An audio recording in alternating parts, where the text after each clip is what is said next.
All right, welcome into another edition of the Commitment Issues / Godfather and Gorney podcast. I'm Woody Wommack, joined by Mike Farrell. Mike, it's a crossover event. The people have spoken. They want to see me and you on a podcast. Yeah, I'm sure that's exactly what they want.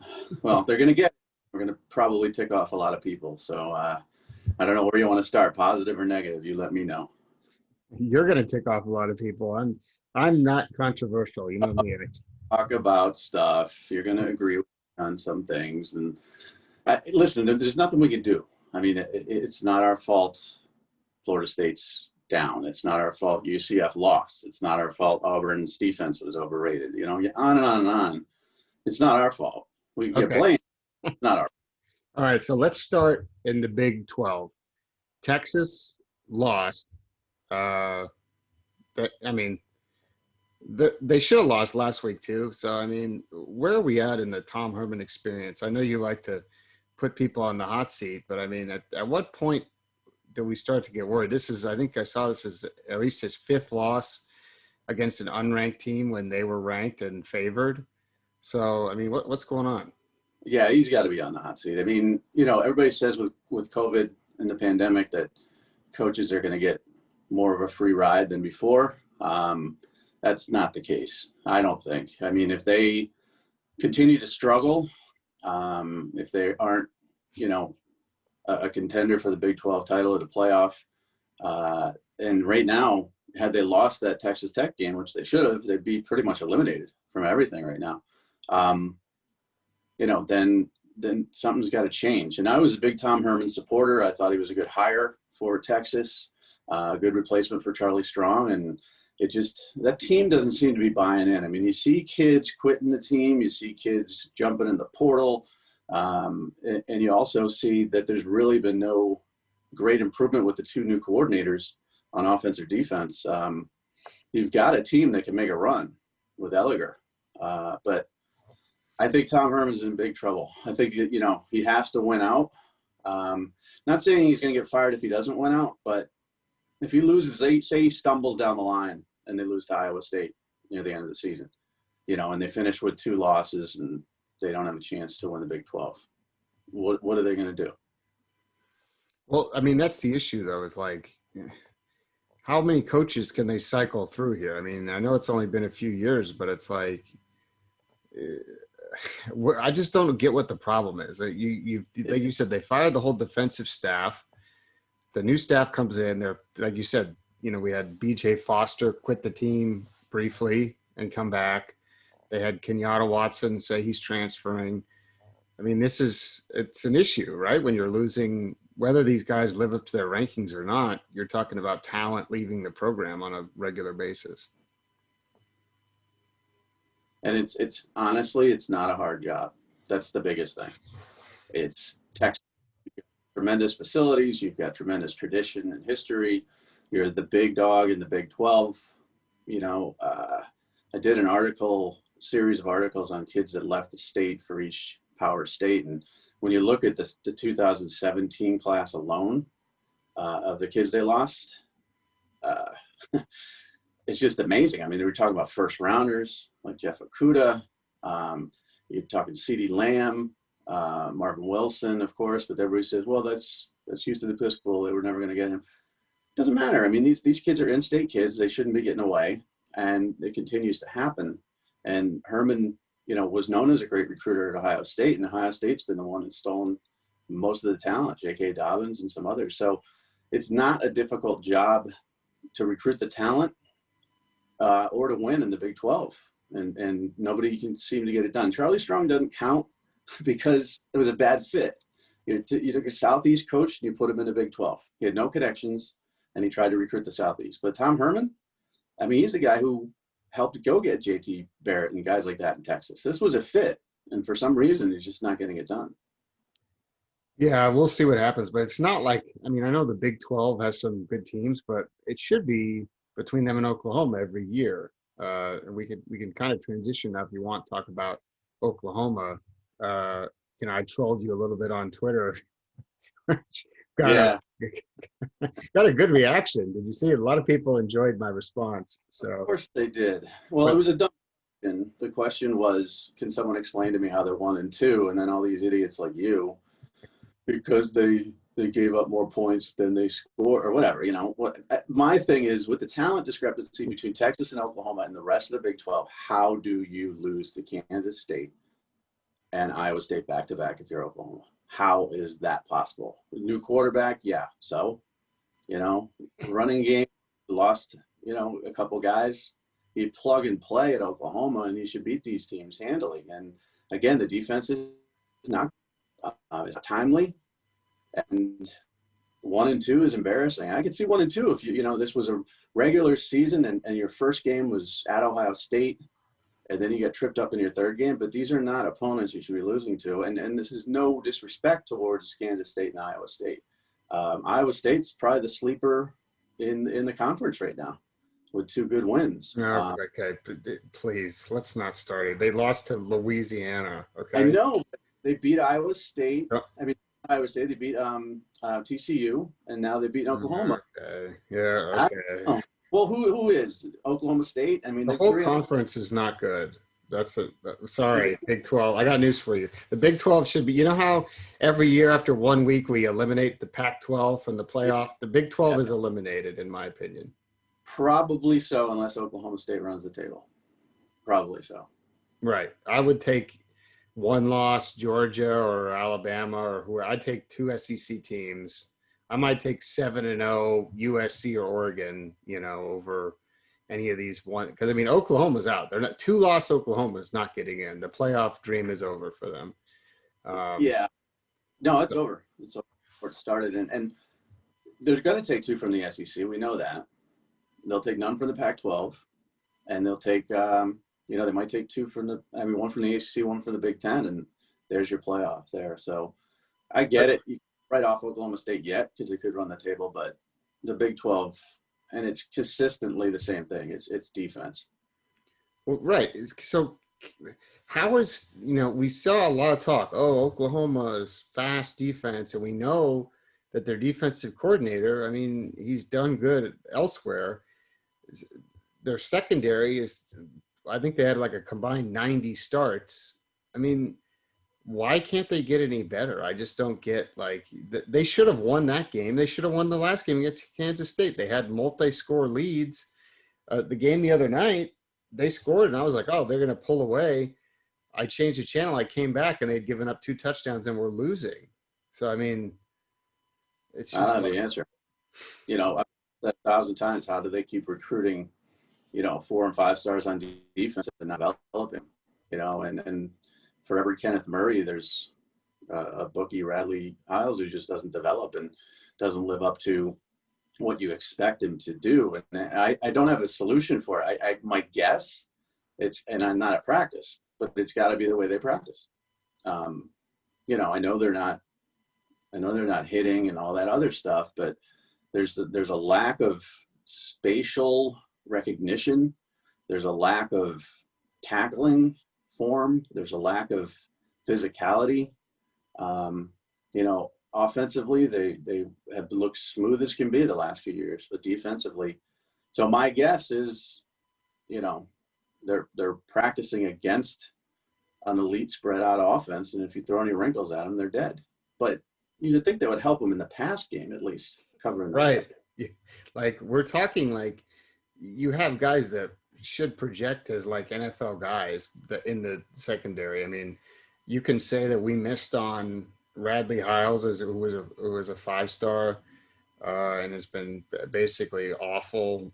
Last year I think he got benched toward the end of the year, and I was hoping for a redemption year. But the other night he got at least 2 pass interferences that I saw, and you'd at least think he could play the nickel and come up and hit people. I just don't.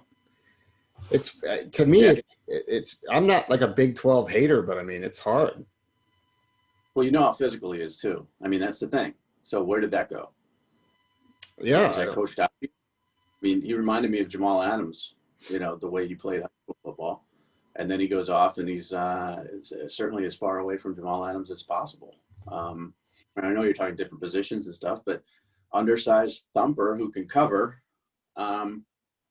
and then we get this. So it's got to be a coaching issue. I mean, it can't be a, and everybody will say, well, you guys, overrank them and all this other stuff. Maybe we do. I don't know. But again, we're not out there coaching them and teaching them how to tackle, and it's just not happening. It's the whole Big 12, though. It's not just them. Right. It's a major, it's a major issue. All right, moving on. Let's talk about Auburn. They just got smoked. I mean, I came in thinking I expected Georgia to win, but I was thinking we were looking at like a 19-16 type of game, like a slugfest. I mean, and it became clear pretty early that Georgia just was going to, steamroll them. I mean, that game was never even really in doubt. Yeah, I predicted Auburn to win, so that shows how much I know. I really liked their defense going in, and their defense looked horrible. And yeah, they lost Smoke Monday.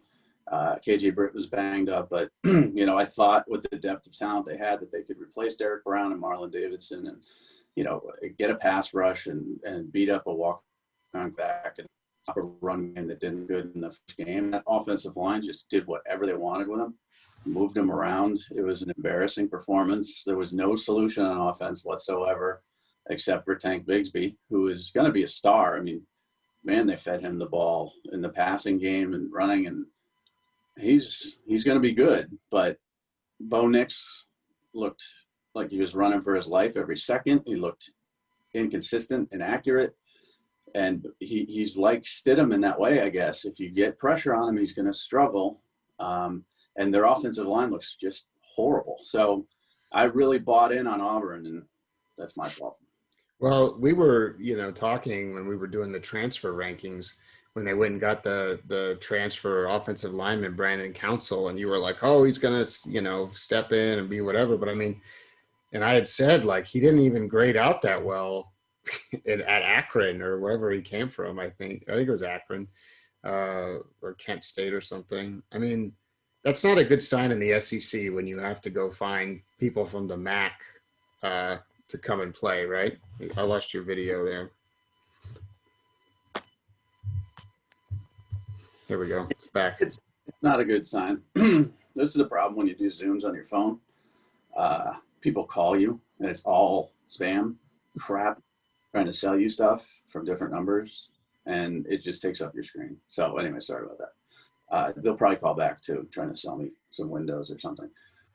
Anyway, Auburn offensive line. They're replacing both of their lines basically, and it just wasn't. It was not pretty. No, and he looked out of place. And that defense of Georgia is really special. That's why the Georgia-Florida game is going to be very interesting, because Florida's defense doesn't look that great, but their offense looks awesome. So that's going to be an epic battle there. And, that defense really stepped up and carried them in that game. And if they can run the football, you're not going to beat Georgia, because that allows them to play into their strengths. And they've got a couple guys stepping up at wide receiver. Obviously, Pickens is a great player. So I don't know. I mean, I thought Auburn was ready prime, and it was very, very wrong. All right, let's talk about Georgia. So the quarterback situation, the Georgia fan base seems ready to give Stetson Bennett the Heisman. Are you sold that he's going to be the guy? I mean, he obviously played well in these two games. So, I mean, do they let Daniels heal more? Does Daniels just sit? I mean, what happens? I think right now the job is his, and he deserves it. JT Daniels was activated last week, but from what I was told, he was not mobile and not able to move around much and escape pressure. So I think they're going to go slow with him and see how this kid continues to play. And like I said, if they run, it's going to make it easier on him. And they do have, I mean, Kendall Milton looked really good as a true freshman. You got Zamir White. I mean, McIntosh, they've got a loaded backfield as always. The offensive line is coming around. I think he's the starter till the end of the year. I mean, will he lead them to a national title or the playoff? I don't know. I mean, I really don't know a ton about the kid. He wasn't on anybody's recruiting radar that much. And, but I mean, let's put it this way. Some unknown quarterback out of high school is going to win the SEC East, because it's either going to be him or Trask. And Trask was a career backup. So maybe we should just stop assigning 5 stars to quarterbacks and just give everybody 2 stars and they'll play better. Because, you know, I was the one who made Monda 5-star, and he's again disappointing me. And Bo Nix, you know, we kind of came to consensus that he was a 5-star, and, you know, I'm not writing him off yet, but he didn't look like the better quarterback. No, he definitely didn't. You mentioned Georgia's defense. I saw Chris Fowler tweet Georgia's no-name defense. I was like, how many 5-stars do we have on that no-name defense? At least 3, right? I mean, what are we talking about? He's like, they're not on draft boards. It's like, what do you mean they're not? Okay, so Tyson Campbell and Richard LeCount are potential first-round picks. And then you've got, you know, Adam Anderson and a couple of other younger guys, Eric Stokes, the other DB. Yep. What's Fowler talking about? No-name defense. They're on draft boards. And Azeez Ojulari is just a freak. He's awesome. Oh, yeah. Sorry, I forgot him. And you know, and LeCount, I don't feel that was targeting, and I feel bad for him because he's such a physical player. And that's your guy, you know. He was undersized, and I was sort of like, he's too small, and, you know, he shouldn't be as rated as high as he is. And he's a guided missile out there. But, you know, with targeting, unfortunately, he's going to get called on that a lot because that's how he tackles. But there's just no way to tell where an opponent's going to be when you come flying that fast. And that's why I don't like the disqualification for the targeting rule. But it's not a no-name defense. I think there's nobody that really emerged as a top 10 pick. You know, whereas last year on the offensive line, you could point to a couple guys and say, well, these guys are surefire first rounders. That's not the case with the defense, but they're playing themselves into that territory. And Stokes was on the NFL radar, of course, potential first rounder. LeCount, potential first rounder. Campbell's going in the first round. I can tell you that right now. Mark that down on your Tyson Campbell. I said it the first time I saw him in high school. He was a first round pick. We had to push him up the charts, and I still think he is. He's got to stay healthy. That's the key, but he's a freak. And but he shut down Seth Williams. I mean, we saw what Seth Williams can do to people. I mean. Yeah. Oh, no, he was blanketing Seth Williams. I mean, it wasn't even close. There was zero separation there at all. So Nix had like 1 second to throw the ball and no separation from his best wide receiver. And, you know, Campbell versus Surtain, you know, both being potential first rounders can be really interesting because obviously one got all the attention out of high school initially, and then people started saying Tyson Campbell's pretty good. I agree with you. I think they're both going to be first rounders as long as Campbell stays healthy, you know, and as long as they run well. So that Georgia defense is, you know, arguably the best in the country. I mean, it's right up there. And if they play the way they did against Auburn, they're going to give every team a lot of trouble, including Mac and Alabama. Okay, so let's talk about Alabama. And this is a serious question. You're going to think I'm being facetious. Can Mac Jones win the Heisman Trophy? Yeah, he can. And again, you know, I felt Bryce Young would take this job. But that offensive line is amazing. Mac's not making mistakes. He's accurate. He's got so many weapons. Yeah, he could put up crazy numbers and win the Heisman. You know, seeing him out of high school, would I ever have thought that in a million years? No. But I saw Burrow in high school, and I was like, ooh, you know, he's just average. You know, so some guys develop. Some guys have a lot of talent around them, and some guys do both. And you know, he's handed the keys to a Ferrari for sure. And they wouldn't be playing better with Bryce Young. Bryce still has a lot to learn, but I thought he would lose his job probably by the third or fourth game of the season, and that's not going to happen. Yeah, there's no way. I mean, Mac is playing. He threw an interception the other day, and I noticed some of his passes are getting knocked down, and the interception was like a tipped ball at the line. That's one thing I would be a little worried about, especially when you talk about them playing somebody like Georgia. But I mean, those wide receivers, I mean, this John Michie guy, I don't know where he came from. I don't remember him at all as a recruiter. I had to look him up. I was like, is this guy somebody for JUCO or whatever? But he was like a 4-star athlete. I mean, do you really remember him? I remember him a little bit, but obviously he was overshadowed by the Devonta Smiths and Jalen Waddles and every other star guy that went there. So there's certain guys that go to Alabama and you're like, we'll see. You know, I mean, he could have been a defensive player. But this system, you also got to understand that you have to account for Devonta Smith and you have to account for Jalen Waddle. So somebody's definitely going to have single coverage. And, you know, if you could beat it, you're going to get the ball. My only concern about Mac is he underthrows balls. You know, the tipping is a concern, but, you know, guys have to wait on it a little bit, even though Waddle was so wide open. He had to wait for that ball, but he's so fast that he was able to run away from everybody. You know, the long ball needs a little bit of work, but, you know, what are we doing? Picking on a kid who had 425 yards and 4 touchdowns. Right. And Tony, I don't know how to pronounce your name, Tony. I never will from our Alabama site. But he's been Tsoukalas. I don't think Tony doesn't know how to pronounce his own name. So. Probably. He's a Mac Jones guy, and you know, every time Mac Jones does something, he hits me in my mentions. And I'm not rooting against Mac Jones. You and I both know that out of all the recruits over the last like 7-8 years, Mac Jones was one of our favorite. He's the nicest, funniest kid ever, and he waited his turn, and I hope he does have tremendous success.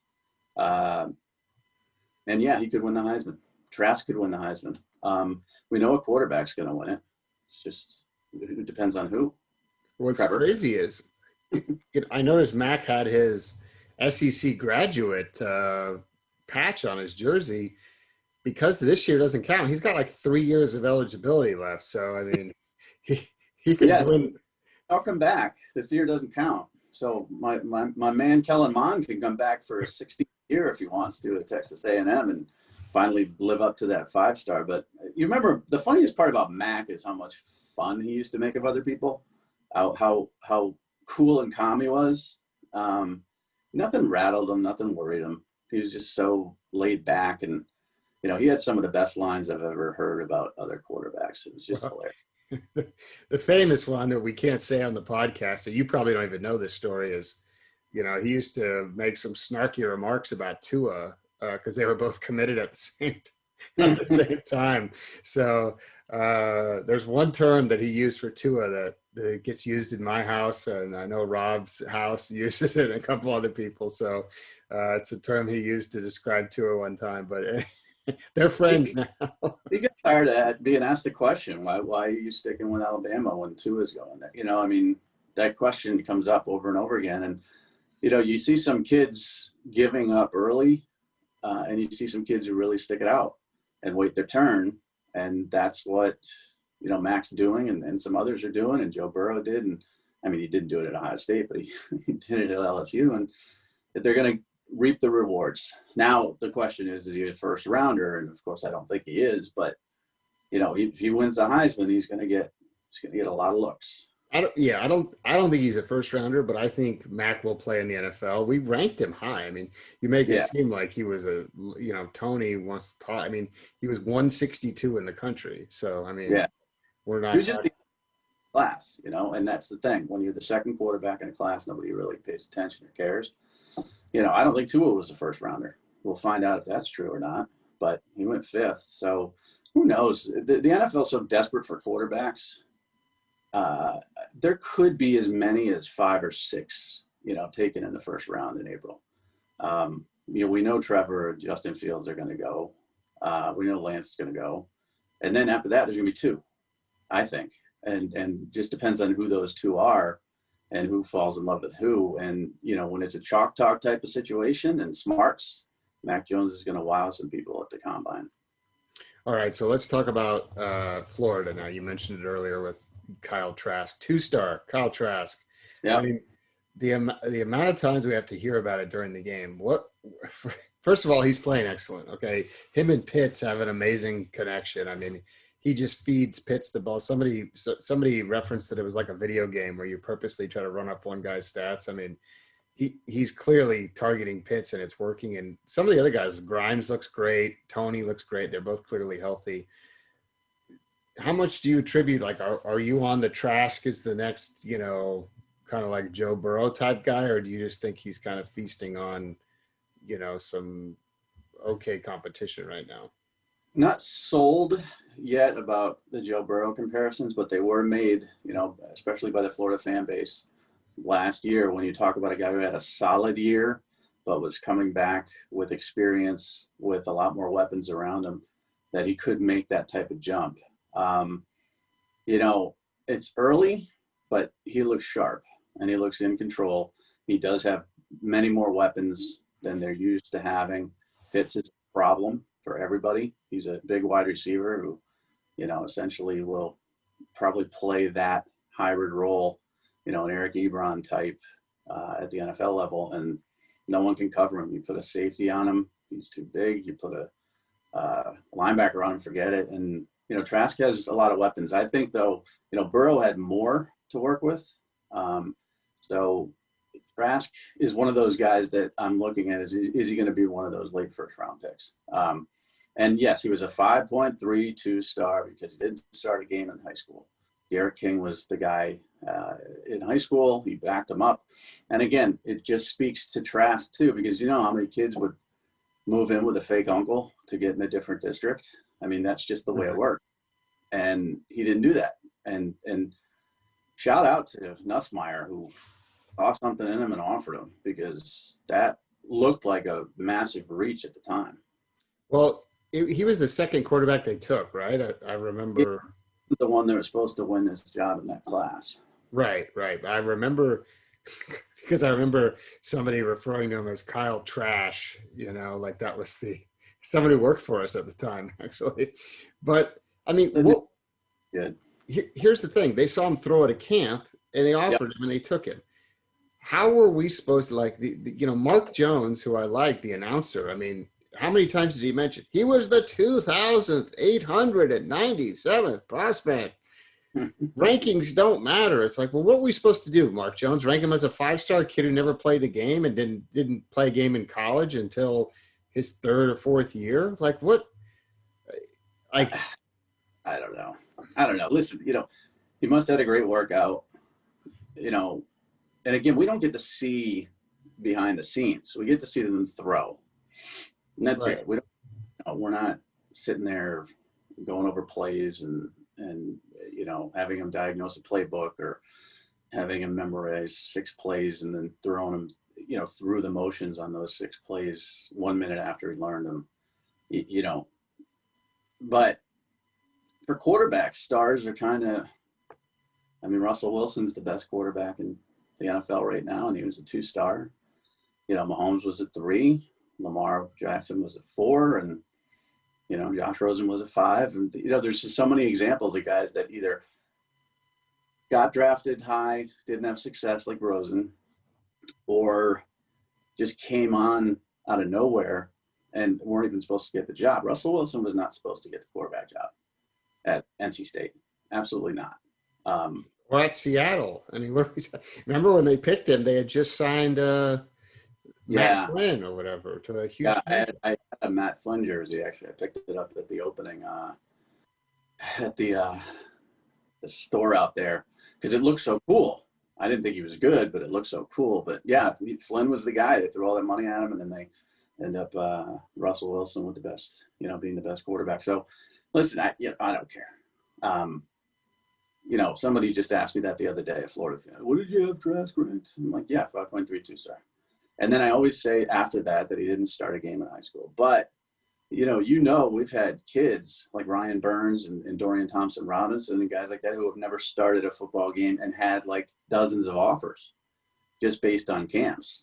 But for someone to go through their entire high school football season, I mean, career, and not be a starter, I can't think of somebody in 23 years that's done that other than Trask.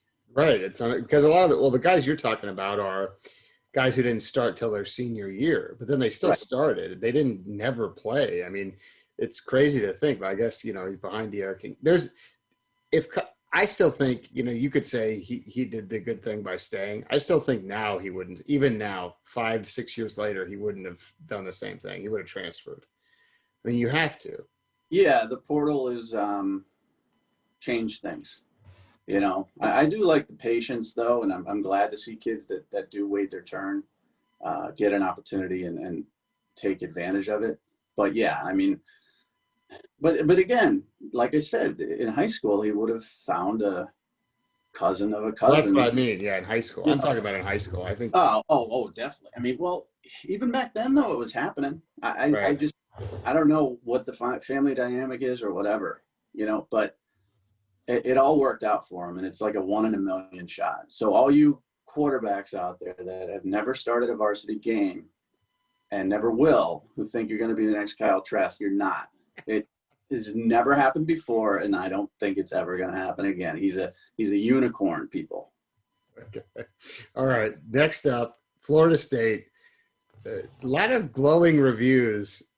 Did you watch the game against Jacksonville State? Because I watched almost the entire thing. I flipped. I did not watch the entire game. Okay.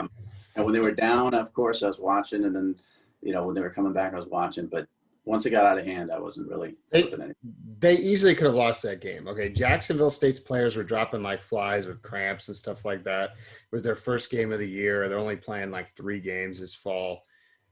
I mean, Jordan Travis played well, but I mean, if you're a Florida State fan, I don't think you have any reason to be happy with having to come back to beat Jacksonville State. I mean, there's just like the bar is too low. If that's the situation, hey, they're showing progress. It's like, no, progress would be winning 55-10. Right. They're not very good at all. I just, how many games are they going to win? Do you think they win 3 games? I think 3 at most. Yeah, I think 2.5 is the over-under for the year. Yeah, went through their schedule, and I included the Jacksonville State game as a win, and then I came up with 3, I believe. But, I put them on the most disappointing teams list, and people are like, nothing was expected of Florida State. Well, you know what was expected of Florida State? That they wouldn't lose to Georgia Tech, who is right. It's not a good football team. And they wouldn't lose by 800 million points to Miami. So that's what's expected. This is not a good football team. There's so many problems there. And this is going to be the serious question. They gave Taggart no time, right? He was fired in his 2nd season, I believe. Yeah. Norvell's going to need 4, right? Right. Are they going to give him that chance?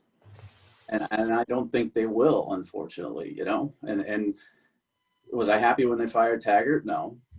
I think that he probably should have gotten a better opportunity and wasn't left with much after Jimbo. But you can't blame Jimbo on this. Jimbo was 100 years ago.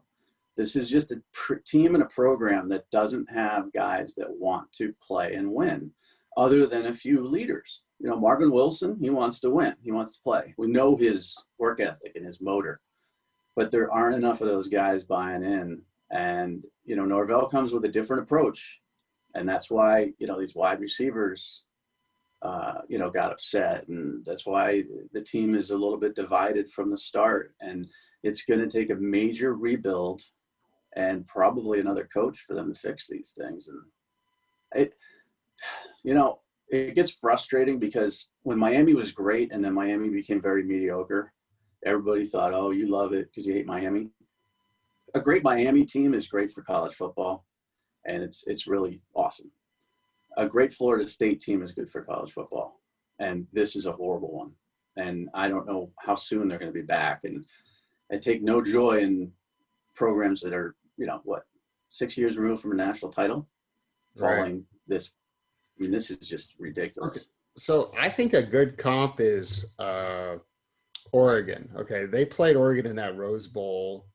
That was sort of like viewed as the beginning of the end, right? That was the game where Jameis was stumbling all over. They were supposed to win. They were big favorites. They got blown out. Okay, Oregon's in the national championship game. 2 years later, they were 4-8, and Helfrich was fired, right? They bring in Taggart for 1 year. He leaves for Florida State.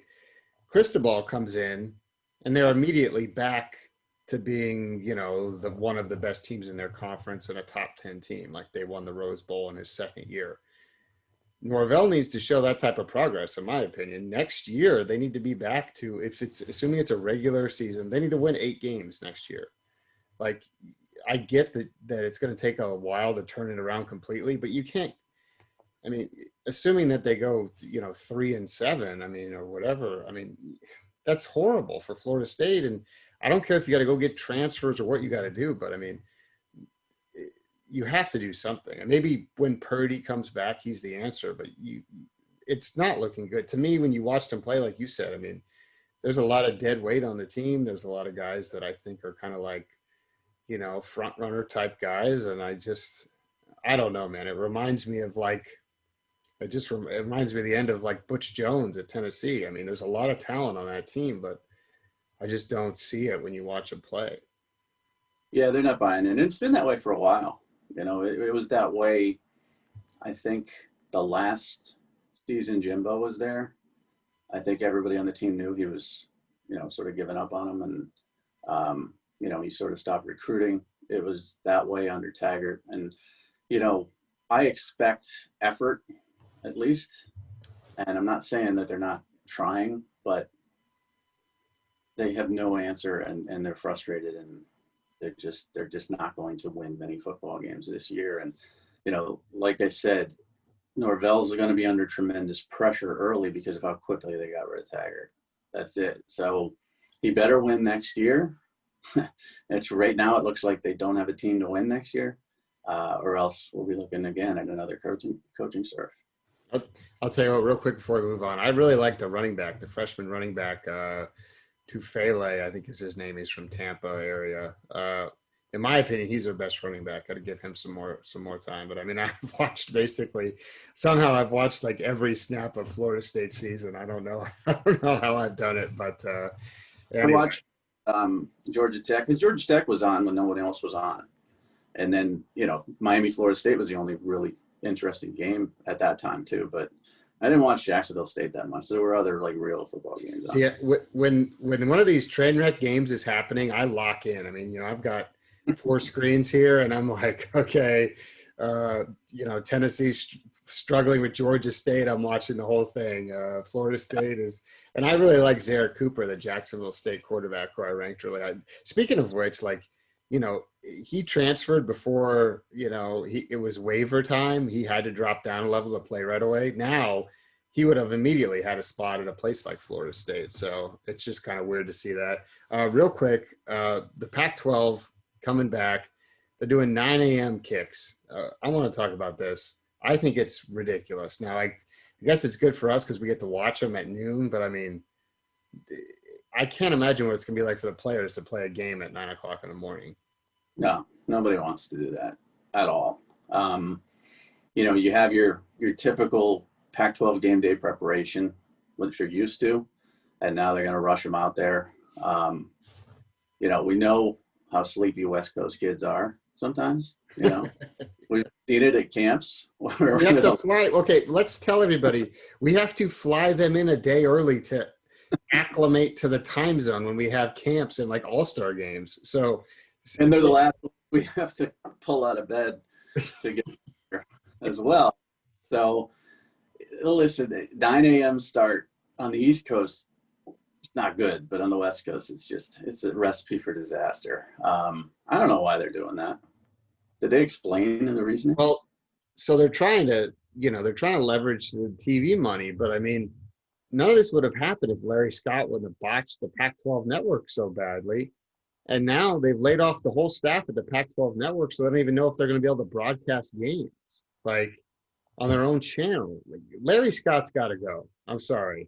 Look, Larry, I don't want to tell somebody to lose their job, especially considering how many people want me to lose my job on a weekly basis. Yeah, I hear you.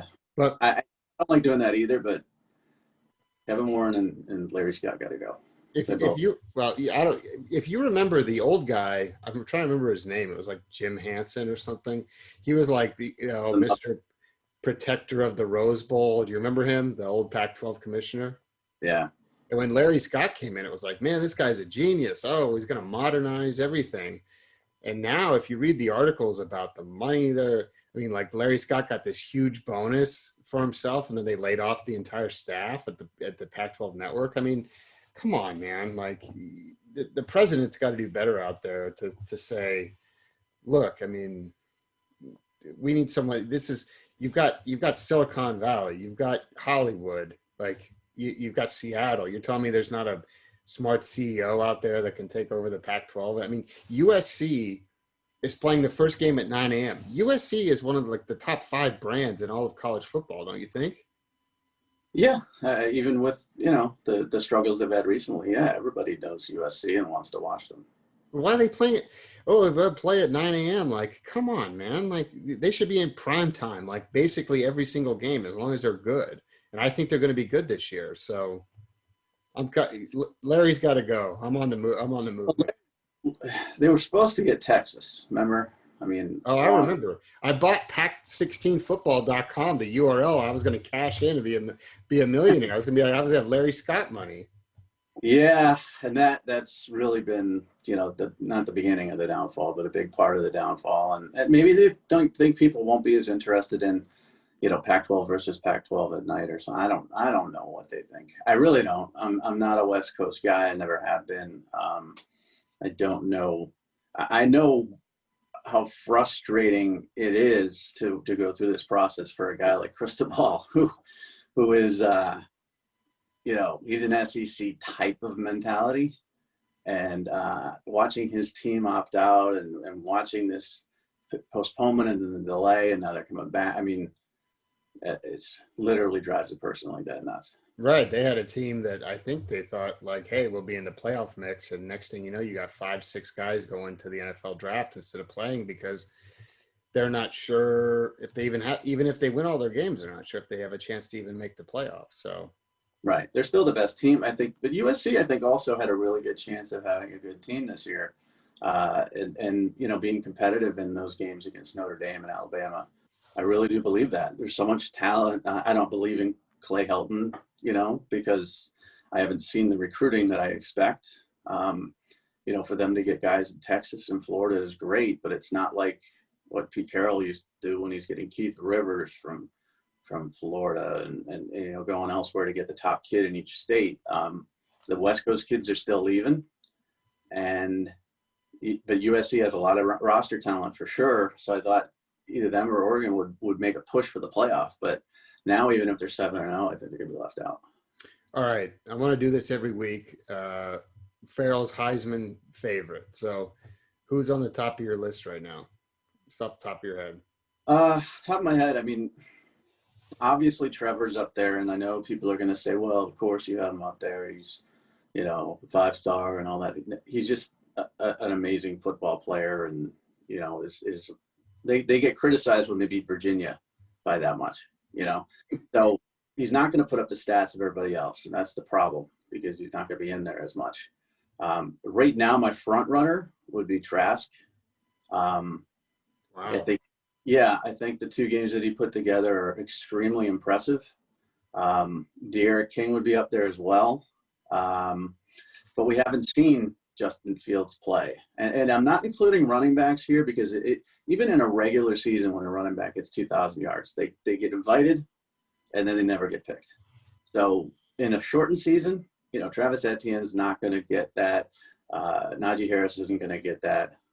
So I'm just looking at quarterbacks. It's not fair. And I think Mac Jones, if he continues to play the way he is up there too. Who am I missing? I don't know. I think that's a pretty good list. I mean, Elliger's done. Rattler done. Rattler was considered an early favorite when he threw for 1,000 yards against a crappy football team. But you got to think quarterback on a team that could win the national title, and that's it. Well, and this week's going to be big. King against Lawrence. I mean, that will be a chance for Trevor to have, one of the problems I think he has is they blow all these teams out and he's not putting up big numbers. This is a marquee game. This is going to be the one that everyone's talking about. And for King too, I mean, if they beat Clemson, he'll jump to the top of the list because obviously he's going to be running all over the place and making plays. So, all right. Another thing I wanted to do, I wanted to kind of do like a, Mike Farrell versus Pro Football Focus type of situation. So who's someone that you love this season that's been playing well, and then we're going to compare him with his Pro Football Focus grades? Oh, God. I can pick any position? Any position, any player. I'm going to look him up right now. This has I didn't prep you on this or anything. So I'm going to troll you then. Ready? Are you going to pick Trey Smith? I'm going to pick Trey Smith. Oh, man, you played. See, but here's the problem. You played right into my hand. Of course, you're the evil genius. I didn't know this was going to happen, so I'm picking Trey Smith. Okay, so Trey Smith, So far, if you had to guess his offensive grade on the season, where would you have it? Hmm. Letter grade. You're probably getting him like an A, right? Probably be a B plus or an A minus. All right, so he's at 71.4 on the season. So So that would be about a solid C. Hmm. He's only allowed one hurry and one pressure, though, on the year, which I think is pretty good. But his pass blocking grade, 65.1. That's what kills him. Always is the pass blocking grade. His career pass blocking grade has never hit above a 68. So, Let me do one. Well, Mike Renner, who works at Pro Football Focus and is their draft guy, who I talk to a lot, he's telling me he's a first-round pick. And I'm like, well, do your own grades apply to these? I don't think you do. So, I mean, what was Andrew Thomas last year? Okay, so this is a good exercise that I like to do it because we've seen a lot of people don't believe in the grades as much as I'm a believer, right? You are, and I'm not as much of a believer. But Andrew Thomas last year went what, top 6 in the draft? Yeah, Andrew Thomas finished the season with a grade of 92.7. Wow. Okay. All right. PFF got that right. All right. Pull up Isaiah Wilson while you're at it. I can't imagine his would be as good. I wonder what his grade is. Has he played at all in the NFL? Didn't he get COVID? He got COVID. He got arrested. He hasn't played yet. His grade last year was 80.4 overall, 84.6 as a pass blocker. So it is not very good then, because that's Isaiah Wilson is a late first rounder, wasn't expected to be a first rounder, was on that fringe. So Trey Smith right now would grade out as a second rounder. Now that I know we're doing this, because you hit me with that one by surprise, of course, as you always do. I got a few names in mind I'll use moving forward just to check though, but I don't look at the PFF stuff that much. And you do. So I think it's very interesting to see that because, we all know there's been offensive linemen who have been named, SEC first team or all rookie, freshman, whatever, that had horrible grades. So a lot of it's, I think, a lot of hype out of high school, and rather than digging. What anybody has to like about Trey is, you see the plays where he just kills people, Right. He just tosses dude, or he just smashes guys to the ground. And I think, especially when you have these former offensive linemen on Twitter that like to highlight those plays, I think those flash a lot and kind of shape the perception. I think he's very good. I'm not saying he's bad, but I do think a little dive into the data is warranted. So, Well, I will tell you this, and I did say this on the VolQuest board, and of course I got annihilated. I said, if Trey ends up as a second-round pick, we rated him properly. What do we have him, 50th in the country? Yeah, 49th, I think. And everybody else had him top 32 for sure, and most higher than that, like top 10. So if he comes out and becomes a second-round pick, we had him right where he belongs.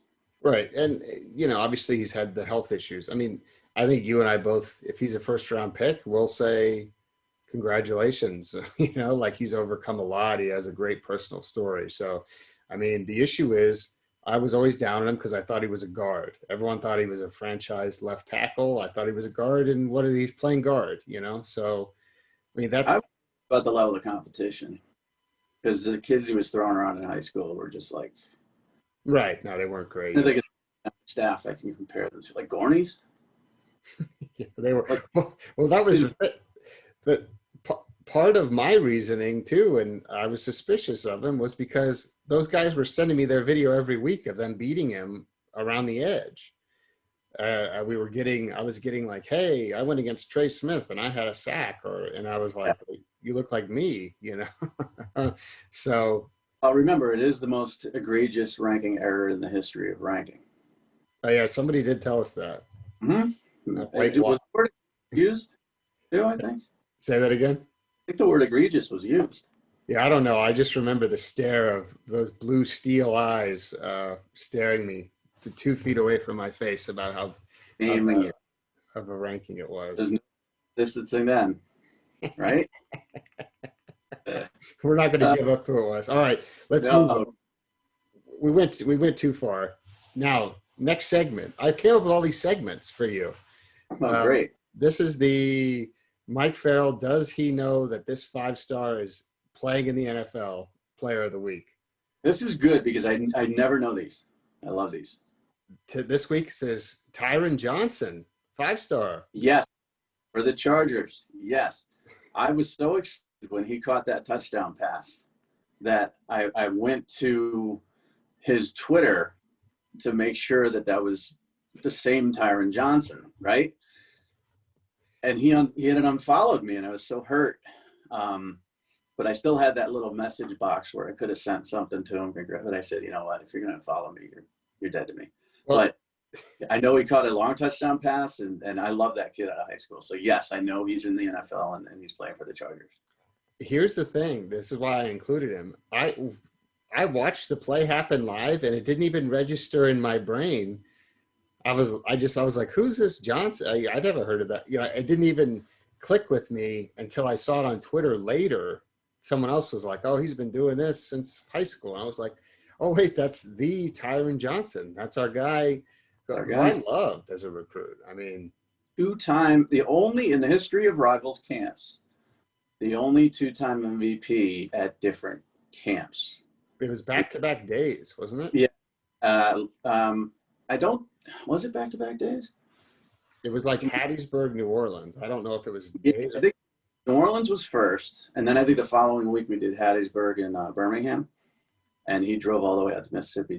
He was already invited to the 5-star challenge. He just drove to Mississippi to dominate that. And then he was hitting me up, just a few months ago for high school video. Remember? Oh, that's right. Yeah. Well, a lot of people, were bored during the quarantine, wanted to see their video. Right. And I think he unfollowed me during the touchdown catch, actually, because we had been talking and we had gotten him some video and stuff, and we tweeted out some video of him in high school, and, always a kid that I liked. And then I went and saw, at least he didn't block me, though. I'm still blocking Kyler Murray and Dwayne Haskins. Still. He made his account private at one point, too, so I wouldn't take it too personally if he unfollowed you. He might have done like a... I do, though. I take it personally. I know, believe me. We all know that you do. But anyway, good for him. How about that throw by Herbert, huh? That was 60 yards in the air. He's looking really, really good. So is Allen. I mean, these are the guys that are, projects, first-rounders that are reaches, and then you got, a bunch of other guys that are first-rounders that are just playing horribly. So it's good to see those types. It's going to screw us up because now – we're looking for the next 6'5" mobile quarterback with a cannon arm. Well, and 20 of them are going to suck, Yeah, I mean, we didn't. Herbert is another story of a guy who was injured, who, just kind of wasn't on our radar at all and committed late. So, he was a weird story, and we ranked him as a mid 3-star, and at that time we weren't sure. Oregon had missed on several quarterbacks after Mariota, so we didn't know that he was going to be the guy. But all right, before we wrap up, I'm getting all types of messages on my screen. Let's talk a little recruiting. Let's talk about Amarius Mims. You and Chad had an article, The Making the Case, came out. You're predicting Georgia. He's supposed to announce wins sometime this month. Yeah, so here's what Chad did to me, or whoever on the editorial side. They decided to run a Making the Case with a verdict the weekend he's at Tennessee, and run it the weekend he's at Tennessee. He's going to Georgia next week, and then he decides the week after that. So, it's between me and you, I think it's 50-50 between Georgia and Tennessee. But I chose UGA just because they're the in-state school, and they were the school that was linked with him the longest. But behind the scenes, he's been to Tennessee numerous times. He's been to Georgia, of course, plenty of times. I'm just guessing because Georgia's going to get the last visit on campus. But then people are saying, well, he's going to watch them play Tennessee, or, I don't know where he's going. But Chad hit me up and he's like, should I do my Chad? Yeah, do a Chad impression. All right. Mike, I need your work on making a case. Can you shoot me that real quick? We're going to run that this weekend. And then I say to Chad, I'm like, he's not deciding for a couple of weeks. He's still got visits. Like, I don't know, man. I don't know. They got on a budget this weekend. We got to push it out. I'm like, all right, I'm going to pick Georgia. He goes, so I got 2, but it's close, and none of that actually occurred because he just texted me, but it's more fun to like imitate Chad vocally. It's much more fun. I think you're talking. I think Chad's a little slow. I think his drawl is a little more. This is my Chad, on my coffee. This is my hyped up Chad. Okay, I'll do a Chad later. I'm not going to bust out my Chad now because I didn't have a conversation with him about that. But on the staff that I have a invitation for, I think everybody has one of me that just involves sounding nasally and cussing a lot, right? I have one of you. I do have one of you, like on Twitter, like I could tweet stuff that you would say, but not voice wise. I can't do the voice. Okay. Yeah. Do I really enjoy doing it. I've been doing it for, I don't know, Chad used to work for Rivals in the mid 2000s, and then he came back, so I've been doing it for 20 years now. All right. Okay, anything else? I know you said you wanted to vent a little bit. Sometimes anything you want to get off your chest about the NFL? Anything else before we wrap up here? No, I mean, I guess I'm intrigued about Corey Foreman's visit to USC this past weekend and what that means, because he's been to LSU twice, and after he visited Georgia, we were told it was over. But him and Mason Smith have become buddies, and I'm just curious if USC can keep him home. As far as a rant, well, all right, I'll do it. And you're a UCF guy. Okay. But my mentions last week were appalling. Very mean-spirited. Even our own UCF publisher trolled me. When I would have seen that, I would have got in on the action. When I said that UCF was, a solid team, but they would not beat Florida, and I think it'd be a very close game against Miami, and they would roll Florida State. And everybody, all the UCF fans, they came out of the woodwork, as they always do, and they were chirping in my ear, calling me every name in the book, blah, blah, blah. I put up a tweet yesterday saying that I haven't really heard anything from UCF. Crickets. Nothing. Just Gator fans and Miami fans saying, this, that, and the other. But those USCF fans have gone away. And I don't miss them, but I'm just like, I had to get that off my chest because they were so mean to me. Well, here's the thing. I'm mean to you. I went to UCF, and I'm very mean to you all the time anyway. So, you know what? They don't like me either. I'm not like that. I don't get invited back to my own alma mater. I don't get invited to speak when they invite the prestigious alums of the Nicholson School of Communication. I got a call one time, and I came back there, and, I think I might have made some people mad with some things I said about the student newspaper or whatever. The bottom line is they wouldn't beat Florida. And I'm not saying this in hindsight. They make too many mistakes. You can't have 10 false starts every single game and expect to win. They should have easily won that game against Tulsa. They were up 25-6. And they lost. So, or 26-5. Whatever the score was. It was a weird score. Oh, Woody. Huh? They had so many people opt out. Don't forget. Yeah, they lost. Well, yeah, that's the thing. They had 12 people opt out. And I keep hearing on other podcasts, none of them are contributors, where 2 of them are going to be drafted. So, do 1 second of research and look at the players that opted out before you say they didn't. If you lose 12 scholarship players, you're talking about, you have 85. You know what I mean? You're talking about 15% of your roster is gone. So anybody gets hurt, you're shorthanded. And when Trey Nixon got hurt against Georgia Tech, their offense kind of sputtered around. So, Tulsa's got their number for whatever reason. I think Tulsa's beat them 8 of 9. They lost to a reputable Group of 5 team, then I wouldn't have made this a thing. But they lost to Tulsa. That's just not good. You can't beat your chest and say you're the best team in the state of Florida and then lose to Tulsa the next week. You just can't. I'm sorry. So it's not my fault you lost. I wasn't playing on the other team. I wasn't coaching. I wasn't even rooting against you. But, man, they are a great fan base that just comes out of the woodwork when you say something. Well, it's kind of like, and I mean, I guess I get where they're coming from, is it's like, it's like an inferiority complex situation where, and I personally liked what they did with the national championship thing because it put their name on everybody's radar. A lot of it was tongue in cheek. Some people take exception to it, and people say it to me all the time. Oh, national champs. It's like, yeah, well, guess what? Like your school hasn't won 10 games in my lifetime. Okay. UCF's been to like 4 New Year's Day bowls in the last decade. So, I mean, they must be doing something right. I would have to, I'd have to imagine. They're good, but I had to mention that. So why don't we make that the fan base troll of the week? Okay. Because that was last. It was just they were trolling the hell out of me and calling me everything. I had my UCF graduation tassel back here somewhere. I lost it. I don't know where it is. I should have dangled it out for that. But my camera will be more eye level, and I won't be propping it against my monitor with a bag of hefty bags. Didn't you buy one of these lights I told you to buy? Yeah, it's right there. Am I too dark? Well, no, it has a mount for your phone that goes right in the middle, and you can adjust it. Now, the one they gave me, no mount. They sent me the cheapest.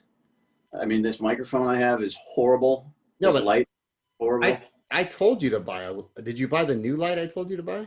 No, Okay. All right. I'll buy it because this is ridiculous. I've been holding this trash bag thing up for 40. Here's the last thing I want to talk about before we go. This is not football related. Now, I know you don't get out much, Mike. Not even during non-pandemic times you don't leave. But have you gone anywhere a lot of these places switch to the square method. That means they use the iPad. They flip it around, you touch it, you sign it. Well, now that we have, COVID-19, we're not doing that, right? So the last few times I've been to like a coffee shop, normally they would flip it around and do it to you, but you're 6 feet away.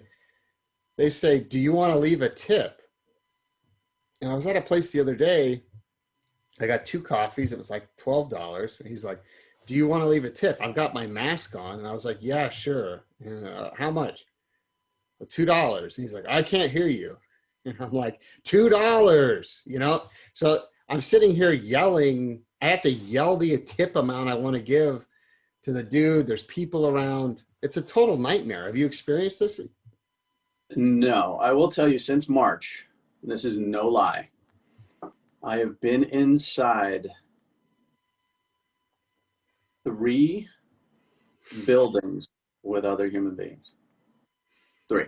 So you're not going to the grocery store or stuff like that? Instacart, all the way. Instacart, all the way. A little plug for them. Drive through everything, coffee-wise. I've been to the doctors a couple times, and they wouldn't, do a phone one because they had to actually physically look at me. And the other exception was I had to send our taxes. I forgot our taxes, and I had to go into the post office and have it stamped for that day in July because it would have been late and I would have got a penalty. So other than that, I am outside enjoying the fresh air. But does Mike Farrell use this technology? That's a good weekly one too, because I don't know what Square is. Anything on the phone? Oh shucks, man. I don't know. I just don't know. No, I don't do any of that stuff. So I did get in Dunkin' Donuts line last week to get my 2 extra large pumpkin spice, heavy on the cream, and they charged it to the woman in front of me, who was a very angry old woman, and she would refuse to leave the drive-in line for 25 minutes until they refunded them. So I sat there, and she wouldn't even buy the coffees for me, like pay it forward. So I haven't been back to Dunkin' Donuts since then. Well, that's her fault. That's not Dunkin's fault. By the way, you got to get, we talked about it offline. You got to get that Dunkin' app rolling, get those free. Okay. I do have it. And then the method of payment stopped working, and I haven't been able to figure it out since. Okay, well, we need to work on that in our spare time. But anyway, all right, that wraps it up. Mike, we'll be back next week on Sunday or Monday or Tuesday, depending on our availability. But every week throughout the season, you can hear me and Mike on our various podcast feeds. So please subscribe and leave a review either on Godfather and Gorney or on the commitment issues. And you and Gorney will have a show probably later in the week, right? Yeah, if we can figure it out between the two of us, we're going to try to figure out how to record the Zoom. And by the two of us, I mean me, because Gorney is less technically advanced than I am. Like, this was a guy who was literally faxing in his receipts to a number without filling an expense report for like a year. I forgot about that. Oh, that was the thing he was doing. He's like, I'm faxing in the receipts. I'm like, did you fill out the expense report? No. Shouldn't they know my name's on the receipts? I'm like, oh my, I just picture this pile as high as Gorney in some Sunnyvale office with all these receipts coming out of it with no expense reports. That was, so I got to figure out how to record Zoom because Gorney's not going to help. Yeah, because you want to be able to watch on YouTube as well, which I'm working on doing books and stuff with my right arm as it's locked right now. And okay. And hey, on Commitment Issues feed, I did interview our boy Kirk from Floribama Shore. I like him. Yeah, to preview Miami and Clemson. So he actually did. He really knew what he was talking about. I mean, sometimes you get these celeb fans on, and they don't. He was dropping Rhett Lashley, and he was dropping deep cuts. So well, he's also not an ass. When I put up something about, Pitts being the number 1 tight end in the country, a lot of Miami fans just berated me because their 6'1.5" tight end is the best tight end in the NFL draft. He was like, nah, I get it. Pitts is really good, but Breon's good too. And I agree with him, but he wasn't like these other guys that just come at me and like, you're an idiot, you're stupid, you suck. So I like him. And he's one of my followers who has the most following. So I got to be nice to him. That's right. So check that out later in the week. All right, Mike, thanks a lot. I'll talk to you later. See ya.